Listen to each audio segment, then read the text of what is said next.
Huwag yung kayong magkadisgrasyahan tayo niyan. Sinasabi ko madidisgrasya kayo. At madidisgrasya kayo.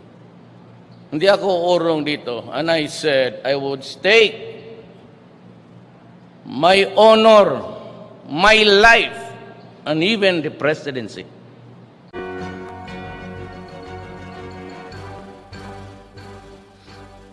Magandang hapon, Malacañang Press Corps. I-welcome muna natin mga bisita ni Spokesperson from Toyota Tsusho Philippines Corporation. Welcome po. Let's now have Presidential Spokesperson Harry Roque. Good afternoon, Philippines, and good afternoon to the ladies and gentlemen of the Malacañang Press Corps. At 6:45 this morning, I got a text from the Executive Secretary asking me to inform the nation that the President was visibly upset with the missing 23,015 sacks of apprehended smuggled rice in Zamboanga City. The Executive Secretary asked me to tell the nation that the President has ordered an immediate and thorough investigation of this incident, and that instructions were given for both the NFA, OIC, and the Customs Commissioner to immediately place on preventive suspension individuals who may be part of this scheme. No? As of 10 o'clock, I got a text from Commissioner La Peña, and he summarized what he has done as follows. No? Nagpadala ang pamunuan ng BOC ng isang team of investigators sa Zamboanga para mag-imbestiga. Pinatawan ng administrative relief si Zamboanga District Collector Laisio Martinez at Custom Police District Commander Felimeno Salazar. Sa ngayon, patuloy ang ginagawang pagbawi ng nawawalang bigas sa Port of Zamboanga na nagresulta ng mga sumusunod.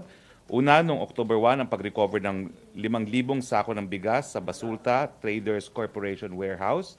At pangalawa, noong October 2, ang pagbawi ng 3,000 sako ng bigas sa Sutterville Warehouse, Manga Drive, at 8,000 sako ng bigas sa Kasanyangan Compound, Santa Catalina. Ang mga imitaro ng mga na-recover na bigas ay patuloy na isinasagawa sa mga nasabing lugar. Patuloy pa rin ang investigasyon alinsunod sa kautusan ng ating Pangulo.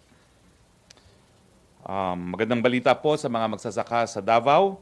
Nasa 3,720 na po na magsasaka at kanilang pamilya ang inaasahang matutulungan ng pagtatapos ng konstruksyon ng Mal River Irrigation System sa Davao del Sur na pinasinayan ng National Irrigation Authority.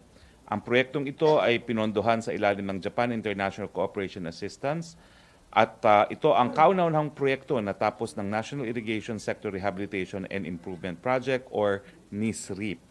Ito ay magbibigay ng sapat na tubig sa 2,635 hectares na agrikulturang lupa sa mga bayan ng Matanao, Kiblawan at Hagonoy.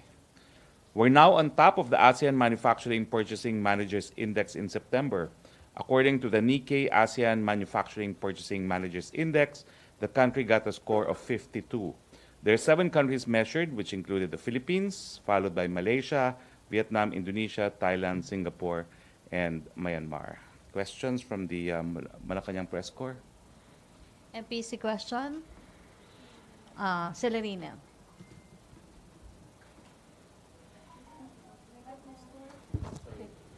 Good afternoon, sir. Sir, follow-up lang regarding sa nakawan dyan sa Zamboanga City. I think this is not the first time na those confiscated by the Bureau of Customs were stolen or lost. Kasi there was an instance in the past that parang worth around 3 million na dried seahorse were also stolen or lost in that area. Any stringent measures or penalty to be given against this erring official? Siyempre po, may kaparusahang kriminal yan, pero sa ngayon po, sabi nga po ni Commissioner La Peña, suspendido na po ang Zamboanga District Collector Laisio Martinez at Custom Police District Commander Felimeno Salazar. If ever sa customs lang ba, walang other agencies that could be involved? Well, inutusan din po ng ating Presidente at ng ating Executive Secretary ang officer in charge ng NFA dahil ito po ata ay nawala sa mga warehouse din ng NFA. No? So wala pa pong report sa akin ng officer in charge ng NFA kung anong nagawa niya. So anyway, malinaw naman po na meron ng kinikilalang OIC. So this finally resolves the issue of whether or not Jason Aquino is still administrator. He no longer is because there is now an officer in charge. Okay, may follow-up? Joseph Morong. Sir, slowly this time. The names again ng preventive suspension. Okay, alinsunod po sa Hindi, the names ano? Sir? kautusan ng presidente na imbestigahan at isuspinde ang lahat ng opisyal na may kinalaman sa nawalang mga bigas na nahuli na smuggled. Sabi po ni Customs Commissioner La Peña, sinuspende na po sa serbisyo ang Zamboanga District Collector Lycio Martinez at ang Custom Police District Commander na si Felimeno Salazar. Sir, yung involvement ng dalawa, may nasabi ba niya how they were involved in the missing rice? Wala pa po, no? Administrative relief lang po ito. Ito ay for the purpose of ensuring na they cannot tamper with evidence and that they cannot influence the investigation. Sir, again, it's really obvious. What does this establish? Talagang may nagpapalusot. Kaya ba mahal yung bigas? Ganun ba yan? Well, ang ibig sabihin po nito talaga ay unang-una, may nag-i-smuggle. Number two, na ipapasok nila ito at nabibigay sa pribadong merkado. No? Pangatlo rin, may mga warehouse talaga na nagtatago ng mga bigas no, na hindi naman nailalabas sa merkado. Sir, you mentioned several amounts. So, October 1, ano yun? And then October 2, may 3,000. Ang unit nito, sir, Sass, no? Hindi Sass. Okay. So, nung October 1, sir, ano yung sabi mo na may nakita? Well, October 1, na-recover po ang 5,000 sako ng bigas sa Basuta Traders Corporation Warehouse. October 2, nabawi ang 3,000 sako ng bigas sa Sutterville Warehouse, Manga Drive, at 8,000 sako ng bigas sa Kasanyangan Compound, Santa Catalina. So, ang total po niyan ay 16,000 sacks. Pero ang nawala po ay 23,015 sacks. So, sir, yung... Hindi. So, ibig sabihin, mga more or less kalahati pa ang hinahanap natin. Do you think this is a wide practice? I mean, probably not just in Zamboanga. Well, nagalit po talaga ang presidente because how do you lose 23,000 sacks, no?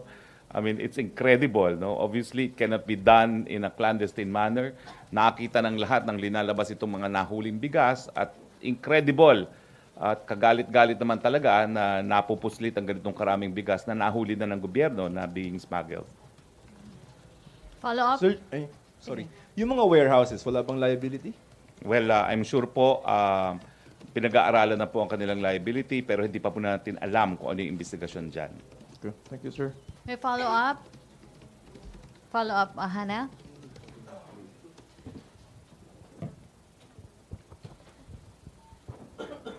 Sir, posible pa bang madagdagan yung dalawang natanggal? Kasi I'm not sigurado hindi lang silang dalawang involved doon, kundi yung iba pang nasa mababang posisyon.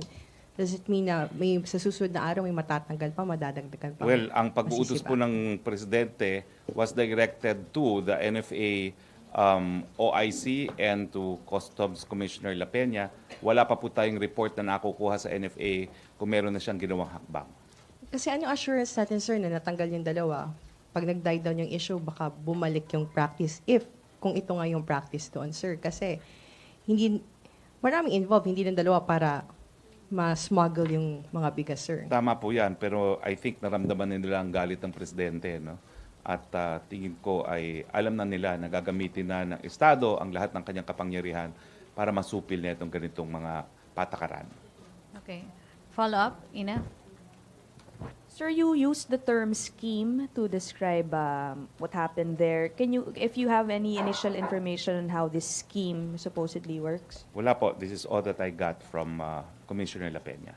But is it maybe safe to assume that both customs and NFA officials are colluding to make this happen? Investigation is ongoing, but I think it's obvious that because both agencies had some jurisdiction over the apprehended smuggled rice na parehong opisyales ng Customs and NFA probably have liability for this. Okay. Other issue, no? Pia. Hi, sir. Sir, I'm sure you have been asked about this yesterday. So how do you explain the President's absence during the PAG course event yesterday in Malacañang? I was looking at his schedule. He had a schedule almost every day. He did not really have a day off. So the President decided to have private time. No? I myself would have wanted to see him. I was expecting to see him in the PAGCOR check turnover, but he decided he wanted to take the day off. But I'd like to assure you that the 5 billion check was not absconded by Executive Secretary Medialdea. It was turned over to the President, and the President was very happy with the 5 billion peso check. Sir, there were rumors yesterday that President Duterte was hospitalized in the morning. How true are these rumors? Well, absolutely no truth to it. He just took the day off. And you can check the schedule. You have a copy of his schedule, right? The problem with the President is even on weekends, he visits military camps. I can't cope up, so I don't go with him anymore. I rely on transcripts whenever he has speeches in these military visits. No? But as far as I'm concerned, I reserve Sunday to myself, which the President did not reserve for the past 2 weeks, I believe. Sir, how is the President's health and how did he respond to these reports? I don't think he really cares about the rumors. We're about to see him again this afternoon. There's the command conference and there's a dinner with the PMA Alumni Association. Yung health niya, sir, kumusta? The health is fine. The President is a lawyer. He will inform and conform with the Constitution if there is a serious health ailment, but there is none. Thank you, sir. May follow-up? Bernadette. Sir, did the cabinet meeting push through po yesterday po? No, it was reset for the 8th. Bakit, sir? Dahil the President took day off, di ba? Pero kailan po, sir, in-announce yung postponement po ng cabinet meeting? It was announced the day before. Tuesday. The day before. Basta if there was a cabinet meeting, it was the day before. I know this because, well, in fact, today I have Secretary Anyo waiting for me. We were supposed to meet on the day of the cabinet meeting. So it was a sudden decision to move the cabinet meeting. Sir, may we know the agenda po para sa cabinet meeting po? Wala pa po akong kopya. Normally, binibigay lang nila on the day of the meeting itself. Okay, sir. Thank you po. May follow-up, Julie? Sir, if President Duterte decided to suddenly take a day off yesterday, was he feeling very fatigued for him to necessitate a day of rest? I don't think he was fatigued. He just probably realized he hasn't had a day off. Tina? Sir, good afternoon. I think, sir, kaya may issue kasi we are used to seeing the President very active during sa mga engagements niya and even sa close-in and open coverage. Even if you said he took a day off, did he not just go to maybe if he was not hospitalized, did he just undergo a regular checkup? I assure you that I have no information that he did go to a hospital, and I'm given information whenever things like this happen. So you have no information, but you have no personal knowledge that he did undergo a checkup? That's accurate, but I have inquired, and I have my sources, and he was just in his residence. In Malacañang, sir? Malago. Here. Thank you, sir. RJ? Sir, update po on the foreign investment negative list. I don't have it yet. They haven't issued it. I know you followed up, but all I can do is follow up also what happened to it. There's a couple of documents that I'm awaiting signature on, including the certification of urgency of the universal health care. So maybe I will also inquire. But one of the things I will do now when I see him is ask him to physically sign the urgency of the universal health care bill. Okay, sir. Sir, Maybe I will also inquire about the foreign investment negative list. Thank you, sir. Sir, the PACC has listed the following agencies as the top agencies with most number of corruption complaints. Number 1, DPWH. 2, GOCC, followed by DNR, DOF, DFA, DOTR, and NCIP. Sir, is the President aware of this, that DPWH has the most number of corruption complaints? I do not know if he is aware, but that's the mandate of the Anti-Graft Commission, and I hope they will expedite their investigation so that they can file the corresponding complaints if warranted. Okay, sir. Bernadette? Sir, can you confirm that Secretary Pernia went to the office of the President yesterday to further clarify final items on the FINL po and for possible signing by President Duterte po? I did not see him, although there were lots of secretaries yesterday in the guest house. But Secretary Pernia was not one of those whom I saw, and I was in the guest house morning, midday, and afternoon. So I do not know, but maybe he did. But there were quite a number of people in the guest house yesterday. But sir, kailan po kaya natin ma-expect na masasignan yung FINL po? Within the month po Okay, ba, I or- will call Secretary Pernia. I will find out what is the problem, and if it's a matter of being signed, I may bring the list together with the certification of urgency of the universal healthcare personally for the President's signature. Sir, damay ko lang. Yung sa World Bank po, sir, may we get the palace reaction po dun sa pag-lower po ng growth forecast ng World Bank po sa country from 6.7 to 6.5 po. And the bank also noted that high inflation can cause slowdown of poverty reduction po. So what's the palace take on this po? We respect the lowering of forecast, and we note that the lowering is not really a major lowering. No? It's 0.2. So we expect the Philippine economy to still grow at a very robust growth rate of 6.5. That should still make us the second fastest growing economy in the world, if it does happen. Now, of course, we're all worried about inflation. No one is not worried about inflation for as long as you rely on products that you have to buy in the market. But as I said, we have taken measures to check inflation, including Administrative Order number 13 and Memorandum Order number 26, 27, and 28. This is without prejudice to the application of what is provided under the train law, which is the suspension of increased excise taxes if the price of crude oil reaches 80 for a period of 3 months. In addition to that, we are actively, of course, distributing the conditional cash transfers, the unconditional cash transfer under the train law, the Pantawid Pasada program, no, as measures to help alleviate the effects of high inflation rate. Are we still on track, sir, on poverty reduction targets po? I believe so. That's why we're spending more now on alleviation measures. Okay, sir, thank you po. Joyce Balancio.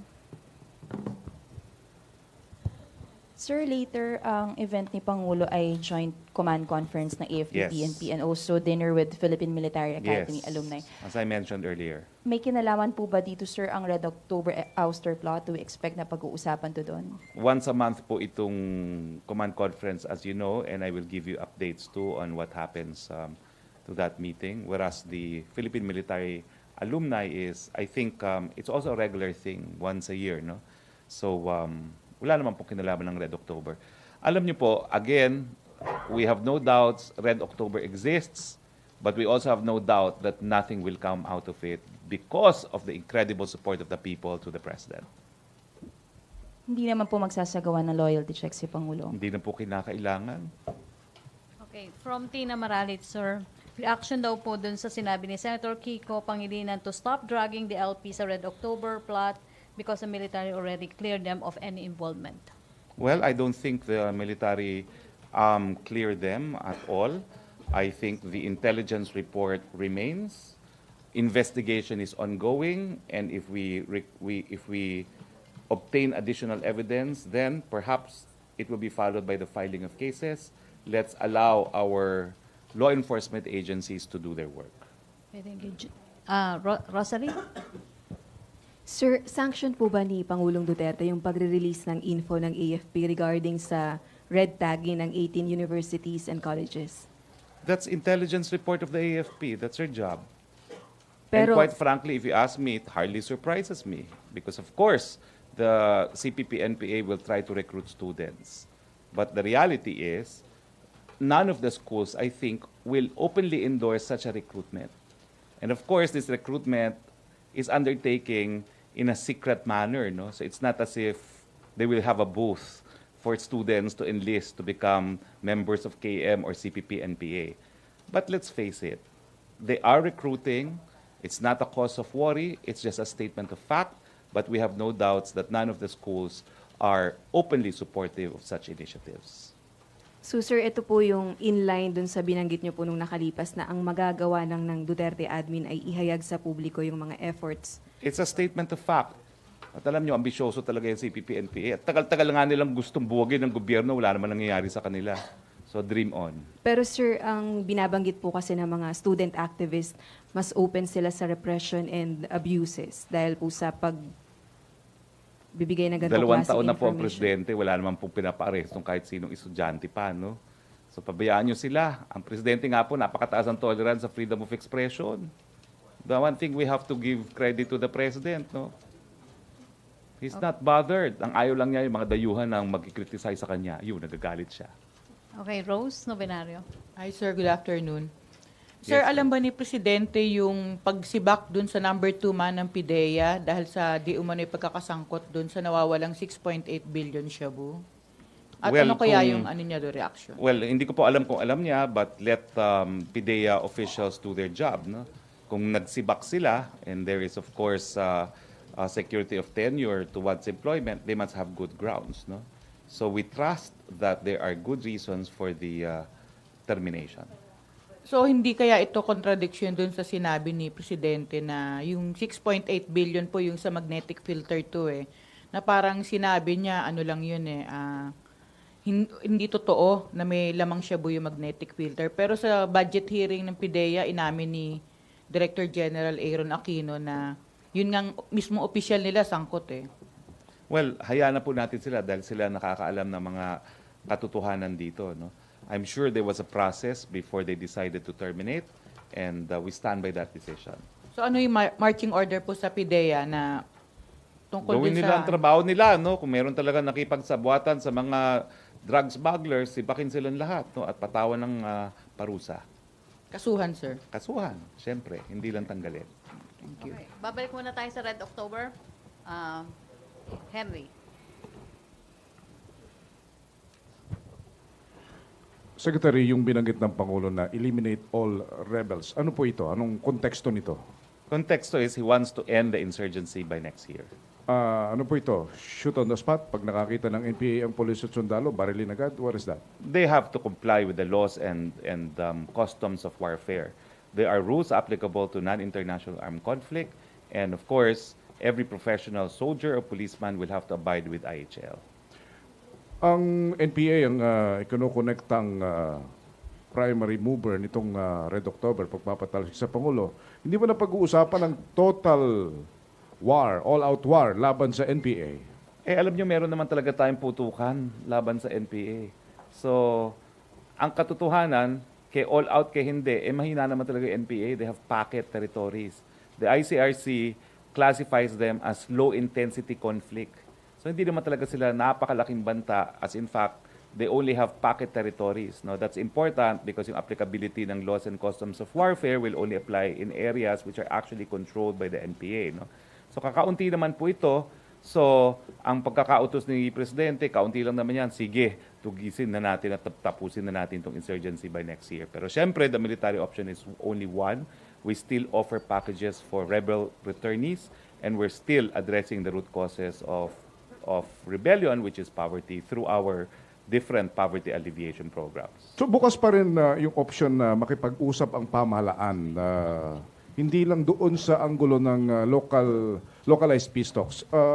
What about yung sinusulong ng mga negosyador natin na usapang pangkapayapaan? Ito ba yung bukas pa? Well, sinasabi natin na habang may buhay, anything is possible. No? Pero hanggang hindi nga pumapayag yung liderato ng CPP-NDF sa complete ceasefire, sa pagtigil ng pangolekta ng revolutionary taxes at yung pag-uusap ay sa Pilipinas, hindi po matutuloy ang usaping kapayapaan. Ulitin ko lang, kung may makitang NPA, mga pulis at sundalo, anong utos ng Pangulo? As usual po, no, that according to the laws and customs of warfare, force must be necessary and proportional. Kung hindi naman po magpapaputok ang NPA, dapat hulihin yan and charge them with rebellion. Pero kung magpapaputok pong NPA, then of course state agents have the right to use force. Thank you. Last two sa Red October, Celerina and Julie. Sir, regarding dun sa military, for the past weeks, parang apparently 70 to 80% of the president's schedule, yung mga meeting niya with the military, laging may military. Although you mentioned that there's no need for a loyalty check, don't you think that this is tantamount to a loyalty check? Well, ang problema kasi kung titignan mo yung ibang schedule ni Presidente, from day one, ikot ang ikot siya sa kampo. So I wouldn't say na ito talaga ay loyalty check. Talagang from the very beginning, prioridad ng Presidente ang kapakanan ng mga sundalo.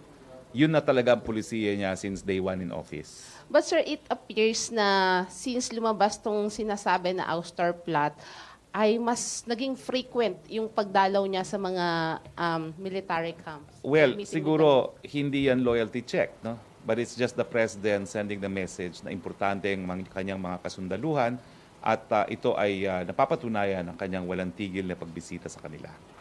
Okay, thank you. Julie? Sir, back to the Metro Manila universities. The PNP and the AFP said that they're going to coordinate with the schools regarding the recruitment allegedly of NPAs. Won't this pose a danger of stifling legitimate dissent and academic freedom? I don't think so. There was no order to curtail academic freedom. There's no order to curtail freedom of expression. Everyone should learn by way of example from the President, who has not only practiced ultimate tolerance on freedom of expression, but has also practiced maximum tolerance on peaceful assemblies for redress of grievances. But, for example, sir, in the University of the Philippines where you yourself came from, the university does not allow the entry of PNP and AFP personnel. Won't you think that the presence of military personnel might, send a chilling message to the activists that they are being watched or monitored? As far as I'm concerned, the security forces continue to honor that agreement. Okay, Deo de Guzman? Sir, kanina po sinasabi niyo, pockets of territories lang ang meron ng NPA, and then basing from the line of your statements kanina, you're belittling the group. Bakit po umabot pa ng more than 50 years yung insurgency nila? Ay, Pero alam mo, kaya naman pala ng government. Kasi kapwa Pilipino, yan ang katotohanan dyan. Hanggat maaari, ayaw natin patayin ang kapwa Pilipino. No? At saka, come on, sila na lang ata natin tirang Maois in addition to the one in Nepal. No? The original Maois have become billionaires. Dapat sila lahat mag-group tour sa People's Republic of China nang makita nila kung ano nang dapat nilang gawin at tumigil na silang encircling the cities, no, in order to bring down the establishment. Kalokohan na po yan, ako mga Maois. Magising na kayo sa katotohanan, naiwan na kayo ng panahon bago na po ang mundo. Following that, sir, sabi niyo po next year ay matatapos na yung insurgency, matatapos na ang NPA. Ano pong bago na gagawin ng Hindi government? naman goal naman yun, ikaw naman. Ano pong bago na gagawin ng government? 50 years na po sila. Ano pong bago na gagawin ng government to stop that? Ang bago po sa akin, yung package na binibigay natin sa rebel returnees. Bagamat sinasabi natin na kaya natin silang sugpuin dahil meron tayong malakas na hukbong sandatahan, meron pa ring compassion, no? Na kapag naman sila ay sumuko, tutulungan natin sila magkaroon ng bagong buhay. Meron po bang ganong parang pag-asa na ipapakita talaga ang government doon sa mga members nila na talagang may maibibigay na pagbabago ang government sa kanila? Well, ako po kasi nakamit na ako na isang Amazona na talagang nag-surrender, no? At nakakahabag damdamin yung kwento niya, no? Nung nasabi niya na napakatagal niyang nahiwalay sa kanyang anak at na-realize niya na talagang mali naman yung pinaglalaban ng CPP-NPA, no? Na talagang po pwede naman makamit yung mga gusto natin sa mga mapayapang mga pamamaraan. So hindi po ako pessimistic na mas marami pa tayong mga mandirigma galing sa NPA na mapapasuko, kasama na po dyan, o dahil na po sa mga pangako ng panibagong buhay galing sa gobyerno. So yung persuasive power po ni Presidente malakas? Tingin ko po, dahil lalo na po dun sa Davao where they're most active, no, dumadami rin po ang mga rebel returnees. Okay, Christine Abendano. Christine.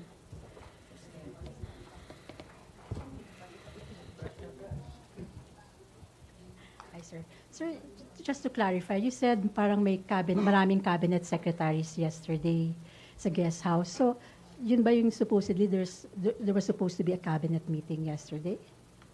Talaga naman po may scheduled na, kailan nga ba, hindi ko maalala kung kailan yung scheduled cabinet meeting na kahapon ata yan ba? O what day after, I don't know, I don't remember anymore when it was. There was a schedule and then it was reset to the 8th, no?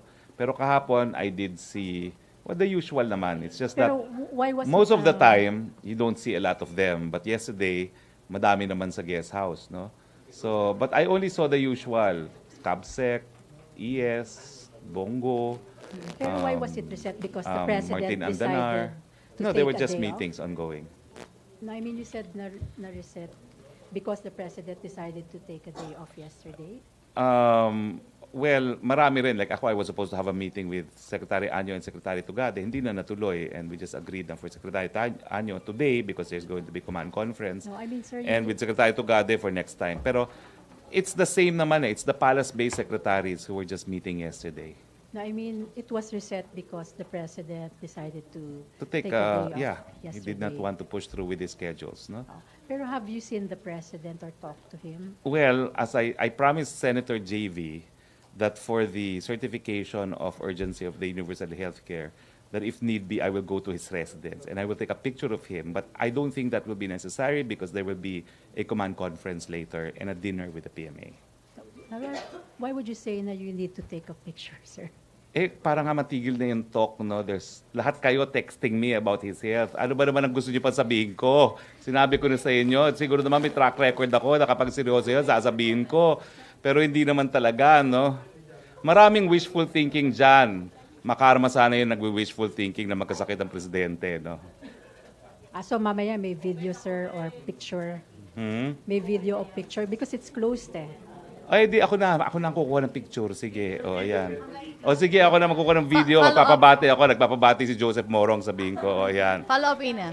Sir, just to be clear about it, are you confirming that there was supposed to be a cabinet meeting yesterday? Because it's not, Hindi ko it's not maalala in the kung schedule kailan given to yun. us. Eh. Wait, when was it? Kailan ba? Wait, hindi ko maalala kung kailan yun. May regular naman yung mga cabinet meetings, di ba? Was it supposed to be yesterday? Wait.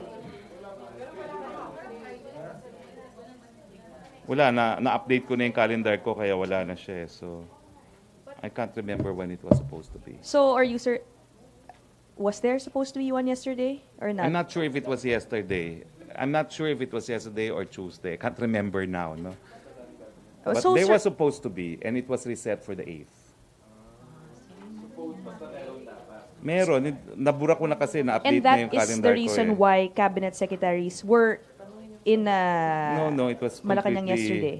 It was complete. I don't think it was kasi it was the palace-based secretaries who were all there in the guest house yesterday. On the president's day off, they were at the guest Yeah, well, house. I can only surmise that part of what was being discussed is the budget hearing in the Senate, among others, the status of PCOO. That's why there was a meeting attended by Secretary Martin Andanar. But I said so yun. So that was one meeting that I surmised was going to be the subject matter. Raymond? Going back sa NPA. Sir, you've mentioned sa NPA na dream on sa kanilang ideology. And yet, it's proven as a matter of fact sa mga nakaraan na ang dami ng Pangulo na nag-dream on na sugpuin daw, tapusin in so and so na yung NPA. Pero until now, they are existing. So dream on pa rin yung pagsugpo sa NPA.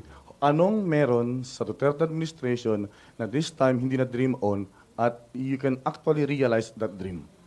Well, tingin ko yung combination ng puso para sa mga miyembro ng NPA na bumalik at saka yung political will na pag hindi kayo bumalik, talaga mauubos kayo at mapupulbo kayo.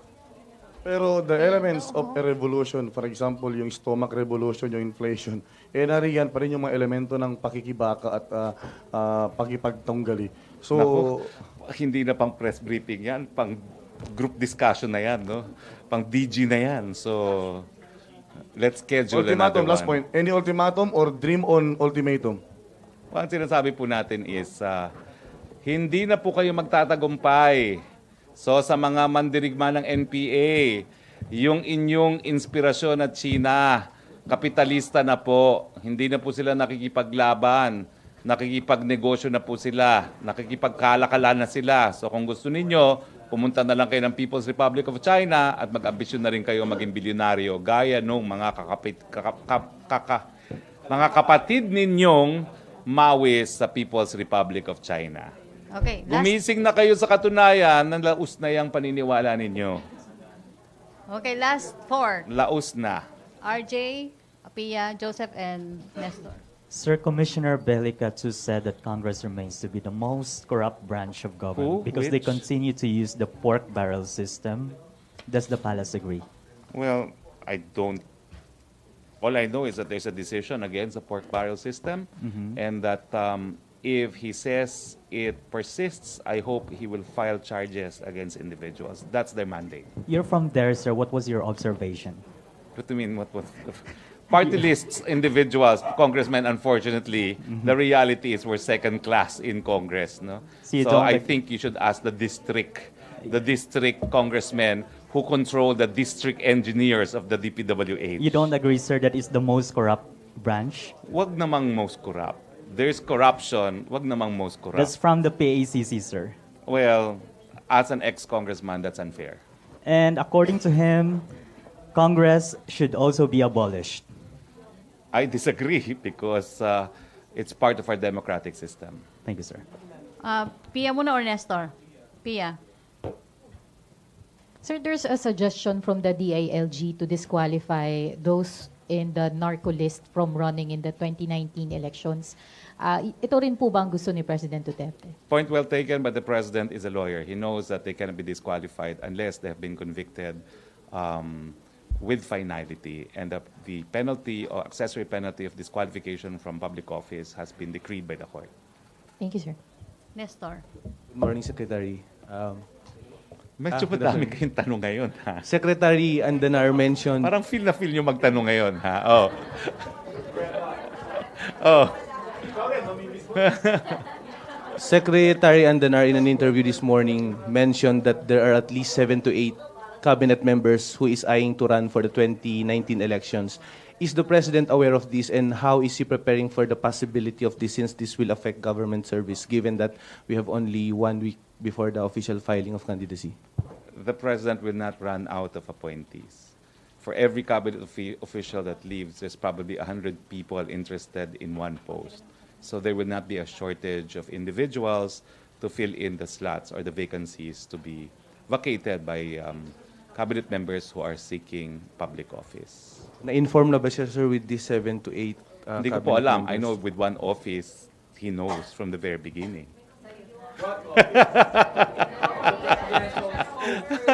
Nestor?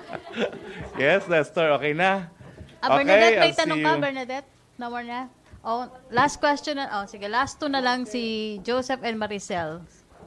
Sir, patanong ni Alexis Romero na katabi ko. Bakit nga ba nagpapatanungan Iya pa kayong yata dun sa dalawa? tanong. Oo. Sir, nagpataya nga si Presidente sa loto. Sabi niya. Ano sabi, sir? Narinig ko rin yun sa balita. Hindi, At sir. nung narinig ko yun, sabi ko doon sa aking sarili mga kasama, ako din, tayaan nyo. Oo. Ewan ko kung nagpataya na. Nagpataya ako, meron daw dito sa malapit sa barangay hall dito eh. Oh, tumaya Pero sir, na sa tayong akin yun lahat, eh. no? Ha? Ako yung mananalo doon. Ha? Sir, Di ba meron daw dito? Oh.